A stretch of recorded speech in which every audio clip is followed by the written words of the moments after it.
আসলে দীর্ঘ ১৭ বছর পরে যেহেতু জাতীয় নির্বাচন অনুষ্ঠিত হয়ে গেছে সারা দেশে, এটা স্থগিত ছিল, তো মনে হচ্ছে উৎসবমুখর পরিবেশেই জনগণ ভোট দেওয়ার আগ্রহ নিয়ে আসছে আর কি।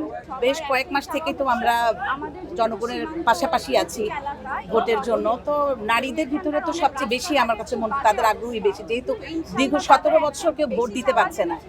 তো সেই জায়গা থেকে সবার ভিতরে মানে এটাই একটা উৎসব উৎসব ভাব দেখলাম আর কি আমরা। যেহেতু আমার শ্বশুর মরহুম ডাক্তার সিরাজুল হক সাহেব, তিনি এই শেরপুর ৩ আসন থেকে ২ বার নির্বাচিত হয়েছিলেন, এবং আমার হাজবেন্ড জনাব মাহমুদুল হক রুবেল সাহেব, তিনিও তিনবার এই ৩ আসনের জনগণের রায়ে তিনি ৩ বার এমপি ছিলেন।